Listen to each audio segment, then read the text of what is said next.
Hey everyone, welcome back to the channel. So today I'm going off a little bit of a tangent here on my Chevy Volt. So, I've had this vehicle since April now. We put on together, my girlfriend and I. It's currently sitting at 73,735 miles. It's currently sitting at 5,780 miles since we bought it. That's how much we've drove. And I figured since, a lot of people, these Chevy Volt videos don't get a lot of views, but, a lot of people are looking for a vehicle like this. And we need to have a talk about essentially plug-in hybrid electric vehicles and essentially what purpose they serve and why people buy them. So I figured I am a perfect use case scenario to talk about that. So listen guys, here's the scoop. So I live about 20 minutes to 30 minutes away from work. Of course, I own a business, so when I get to my business, I can plug in my vehicle. And I want to just reach out with this point here. It costs me about $50 a month to charge my vehicle, give or take, depending on the electricity rates. And all of that can be calculated on the Chevy Volt itself by looking at energy info and seeing your kilowatt hours used, and you can multiply that by roughly 10 cents a kilowatt hour. And that's about how much it will take to charge your Volt. So roughly for me, it's about $50 to $60 a month, somewhere in there. It's really not that expensive. And out of the 5,700 miles that I have drove, one longer trip coming back from when I bought the vehicle, and a couple trips actually out to the Twin Cities in it, which is about a 2-hour drive, and one way. And we've used 30.2 gallons of fuel. That's it. That's really, really, really good. So for somebody like me or my girlfriend even, who when she goes to her work, when she's not working at the golf course, she can't plug in, but she only lives about 10 minutes away from work, her main job. So that kind of works out perfect for her, as to where she can run up to grab errands and then run to work and then drive back and go 10 minutes away from her house to the gym, basically on one charge, basically on 30 miles. So it works out perfect if she has to take the car that day. Now for me, my use case is the perfect scenario for a vehicle like this that gets about 30 to 35 miles on a charge. I could plug it in at my house overnight, and then I could plug it into work when I get to work. So I'm essentially, unless I have to make multiple trips during the day, I'm never having to worry about running out of battery. Now today is the exception where I will run out of battery. I just won't have enough time to charge, and then I've got to run a bunch of errands today, and I just won't have time to get the charge in back to full, even on level 2 or the 12 amp charging on this Volt. So as somebody, for me now, when I bought this, I had a Ram truck that got about 14-ish miles to the gallon, and I have since sold that Ram truck, and now I have a Jeep SRT that gets roughly the same miles per gallon. I also have a Challenger SRT and a 300 SRT. So a lot of big, heavy gas, guzzling, premium gas guzzling vehicles, and along with my girlfriend who has a GLE 43 AMG gas guzzling vehicle. So the reason I bought this is I ran the numbers. I figured out how much money I was spending in gas per week with my truck, and roughly the same now with the Jeep. And I figured if it's costing me X amount per week for my truck to drive, even with, and yes, I did finance this, I could have paid easy cash for it, but I thought, you know what, I'm going to keep my costs way down and kind of treat this as an experiment for myself and everyone else. And essentially, my girlfriend and I splitting the insurance, which is dirt cheap, splitting the payment, which is dirt cheap, and I pay for the gas because she drives the car about 25% of the time. I drive it about 75% of the time. And that may go up in the winter months when I am less busy, but I still do need to make trips to the golf course, but I won't be going, as much, or I won't be driving around as much. So essentially for me, the cost of the charging per month and the little bit of fuel that we've used and the insurance and payment was cheaper to have this Volt than it was to keep driving my truck, or now Jeep, as my daily driver. Essentially because those vehicles were costing me over roughly about $100+ a week in gasoline, which is astronomical. You know, you're looking at a busy month when I'm driving a lot, you're looking at over $500. On a non-busy month, you're looking at $400. So it's a lot of money. And when you consider the charging costs of this, the payment, which this car, and I get a tax rebate on this too. I have a 30% tax rebate. And that's another thing, any electric vehicle or plug-in electric, plug-in hybrid, you get a tax rebate up to 30% of the cost of the vehicle, or $4,000, whatever comes first.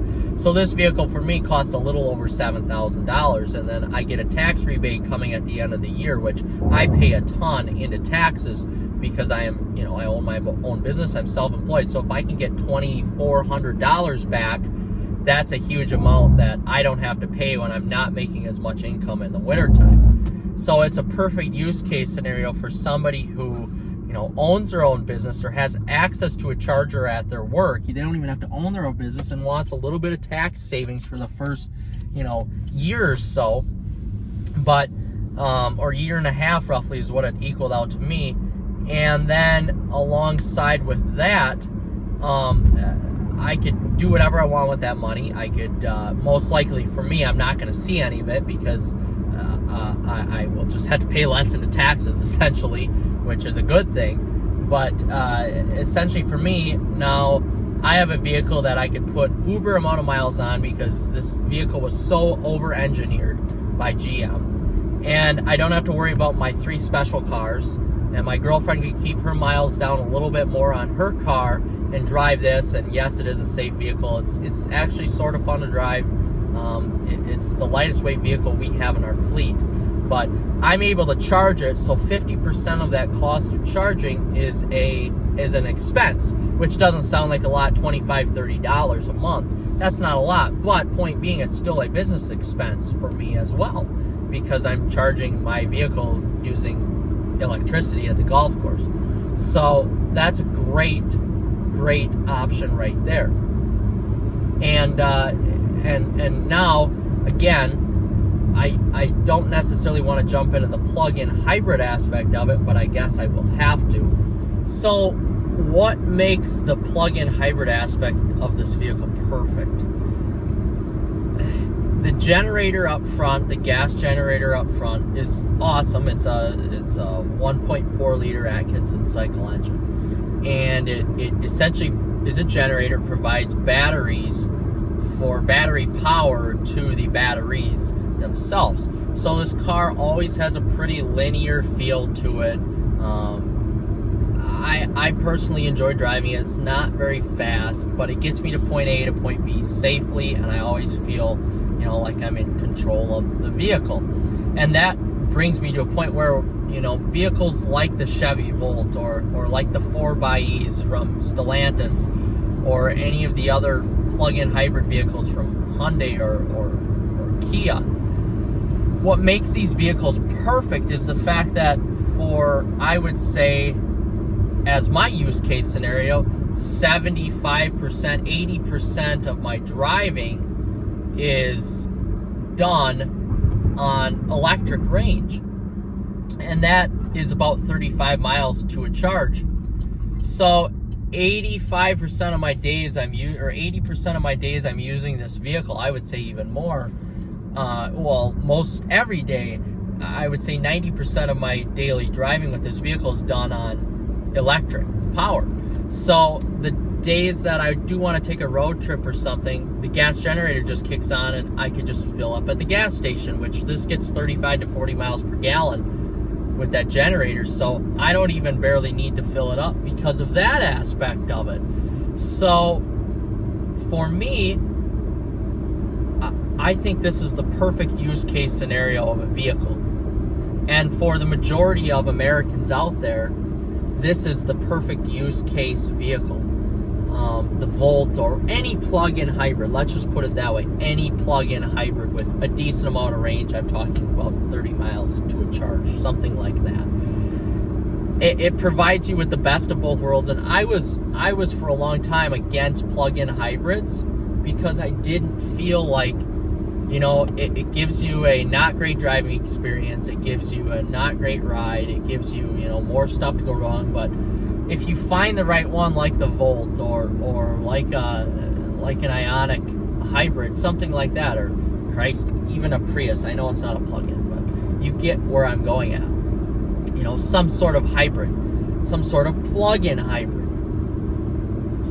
These cars are perfect for the everyday commute. And if you're someone like me who already has a sports car or a fun car or a couple of them that, you don't want to drive a lot, or you don't want to keep continuously filling them up with premium gas, this is the way to go. You can drive this Volt and feel no shame or no guilt about putting your pedal to the floor, driving it, like a madman, or just putting miles on the vehicle. There is no guilt about doing that.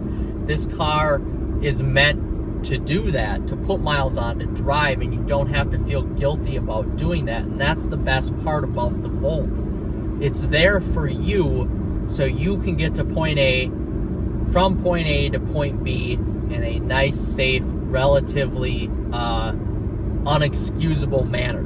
And the best part about it is you look so unassuming when you're driving a vehicle like this that nobody really cares, which is exactly what I'm looking for in my use case scenario. I think plug-in hybrids are the answer. I live in an area where you could probably see a lot of fields in a very rural area. We don't have a good charging infrastructure around. I don't even know where the closest public charger is to me, to tell you the honest truth. It's probably the local Walmart in Rice Lake. So the charging infrastructure is not good around here. I don't want to have to install a charger at my house. And a lot of people in this area rent too. So they may not be able to put a charger at their house for the vehicle. Vehicles like this, you can just plug into your typical wall outlet and charge that way. And for some reason, if you don't get enough charge overnight and you have to go through your battery, you can just go to the gas station and then put in premium gas and get 40 miles to the gallon on it. So the use case for these vehicles is great. I have no qualms about this vehicle. It's a GM car. Guys, I'm not the biggest fan of GM. A lot of cheap plastics in this vehicle. But again, this is a base model Chevy Volt. And I have to say, the cheap plastics that are put in here are very, very, very well put together. So for me, it works out perfect that I can do that or this or that. But there's no rattles. There are no rattles in this vehicle, which is great. So Americans as a whole should be looking for more vehicles like this. And I've driven Teslas, I've driven American, EVs before, or not just American EVs, but EVs, Polestar, etc. They're great. They're great because you get the quietness of the EV, the relaxation of it, the nice supple ride. But the one thing you don't get in an area like this is a charging infrastructure to make you feel comfortable about where you're driving. And for me, I like to feel, and this goes for the majority of Americans, I like to feel like I can stop at a gas station quick and fill up just in case stuff were to happen, whether the electricity goes out at my house or my business for some reason, or I need to go on a road trip and I don't have to stop. I like that option of filling up with gasoline. So I think as technology needs to go more forward, these plug-in hybrids need to be made with longer battery lives, and maybe that is around 50 to 100 miles instead of 20 to 30 miles. So I think if we got to a place where we have vehicles that last 50 to 100 miles on a charge, that's going to get us someplace to where we don't need to worry about having electric cars anymore. And electric cars are great and everything, but in rural areas like this, where yes, I want an electric car. I'm driving my Chevy Volt right now and it's perfectly quiet. I love the experience, and that's coming from somebody with an AMG vehicle and 3 SRT vehicles. I love noise, don't get me wrong, but there's some times where I want to jump into my vehicle and have it be quiet. All I want to hear is the road noise or the wind noise. And that's essentially what I get in this vehicle 90% of the time. And for the average American who does live in a city or even a rural area who does have to drive a little bit to work, if you made an plug-in hybrid with 50 to 100 miles of range, and that could charge on a level 2 or level 1, people would buy it. People would buy that vehicle. So I guess where I'm going with this is that I think plug-in hybrids are the future of saving the internal combustion automobile. Yes, it's a lot of moving parts. Yes, it's very comprehensive and it costs a lot, but and that technology honestly costs a lot for the consumers. But if we can publicize it and mass produce it and make it more available, readily available for the American consumer, then that price will hopefully go down. We'll have a good driving experience, a good automobile experience, and that will be normalized. And we could go with that half and half vehicle architecture of having an engine up front or in back if you get a sports car, and having the battery pack down low to help vehicles like the Chevy Volt that should not drive well but drives excellent because of the batteries and the center of gravity being so low in the vehicle. So I end with this. I want to hear your thoughts in the comments if this video even gets any views, because I think plug-in hybrids are the way to go to save the internal combustion engine. And I think automotive manufacturers, whether it's here in America or overseas, need to start realizing that.